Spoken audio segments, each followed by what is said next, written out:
what she wants to do. She's got some good zoning, decent mix-ups, some good block pressure. She can, and you'll see some interesting special moves. So I would say space control leading to her then kind of playing her game, which is tailored to your variation. How do you play your game? Well, let's get into special moves and kind of show some of them. So you always want to bring back the core moves when you think of Jade, and so the shadow kick's one of them. Yep. It's exactly what you'd expect from a shadow kick. It's a high, but it's very fast. It has a second hit. Yeah, it's a great whiff punisher, a great... Sometimes I'll just be walking back, and if the opponent, I think he's going to do an ice ball or something, I'll just preemptively do it, and I'll take the risk. Right. And he might punish me, and that's a bummer, but I'll take the risk. It's a bummer. Yeah, and then her glaives are back, but they're done a little different. You kind of took the spirit of the glaive, but they're now a slow-moving projectile with a lot of wind-up, but you can see they cover a ton of space. And that makes them awesome if you think the opponent is going to jump in, like they'll get hit by the tail of it. Right. Or if you think they're trying to walk in. So it's not like a projectile you spam. It complements your space control. Like you kind of do it just to say, no, the mid-screen is mine, stay back, right. Don't move. And then if they try to jump it and they're going to jump early because it has such a long tail, that's what your down 4 is for. So in my opinion, her zoning with the glaive is really kind of to slow the pace of the match down, to then walk into the mid-range to do all the stuff we talked about. Right. You know, one thing we don't talk about a lot, which I think is really important, is props in the game, right? Like first hit props or like weapons? First hit props. Not first hit props. Okay. Weapons and things like that. Yeah. A lot of the characters who are in Mortal Kombat are iconic, not because of just their character, because of what they carry. Yes. Right. You know, the glaive is, and the staff, very important things. And you know, big ups to the team that makes the props for, you know, helping create the character and make it have even more depth because of how cool the props are and the amount of props they have to make. Right. Yeah, I mean, there's a lot. There's a lot. Like, there's one for Jade that it's kind of similar to a fan, which is like MK2 when she was a katana palette swap. There's some that have like glowing energy. There's curved ones. There's straight ones. Like there's a million different glaives. But all these things put together, MK3 ones. Like, yeah. Oh yeah. All these things put together, they still have to match her personality. They can't be like she can't throw radios at you. I mean, she could. She could. It would probably break some of the mythology. They probably don't have radio technology in Outworld.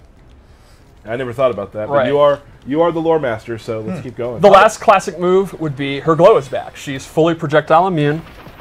Has this snazzy purple effect, and any projectile is going to go through her while it's active. So, classic. While she can slow the pace down with her zoning, it's hard to zone her because she can have this on. Right, and then she just gets in right on you. Yep. Yep, absolutely. And her last base move is this parry, which has the coolest into I've ever seen in my life. Like, for the most part, I'm just going to do that to people online. Like, that's all I care about doing. And she can amplify it into this awesome... I absolutely love the way she recovers out of that next snap. Look at that. I'm marking out. The way her arms kind of just go to the side when she's done. Oh yeah, is super. Just like I've never seen a more awesome looking nonchalant neck break. It's effortless. True story. I actually accidentally hit Aaron using a Japanese like wall scroll rolled up and pretending to do one of her normals. I accidentally hit him in the QA lab. Well, it's. So let's go over some of the loadout moves I gave her. Right. I started with my personal one I like to use, which is a zoning variation. Yeah. And I know you like these ones too. So she has an upglaive. And if she meter burns it, it's great. Amplifies. She gets a second one. Right. This move dominates the air. Yes. If you want to jump, you can't. you are in a lot of trouble. And they stay up there for a while too, right? So I mean, it's like you're being pushed down for quite some time. She's not controlling them, so she's free to do these, and the arc is automatic, and then. If you're hit, you can see you get a big hit reaction. You can go for shadow kick and stuff like that. Yep. I love this move. She also has an air glaive that goes straight down, and that's a double one. You can use this to fake out jump-ins, to jump back, and if they whiff a normal, you do it. It's to stay in the air longer. Yeah, exactly, to go over ground and pounds or whatever. And then the last move in this I also really like is an extremely quick low projectile. The Adinian Spock. Yeah, this is a brand new move, and I think it's great, again, for space control.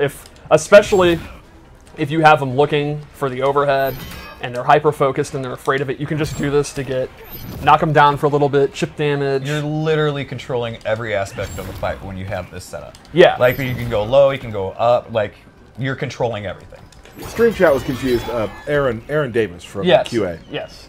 Not Yeah. another Aaron. Yeah. Yeah. Dizzy, ex-tournament player Dizzy.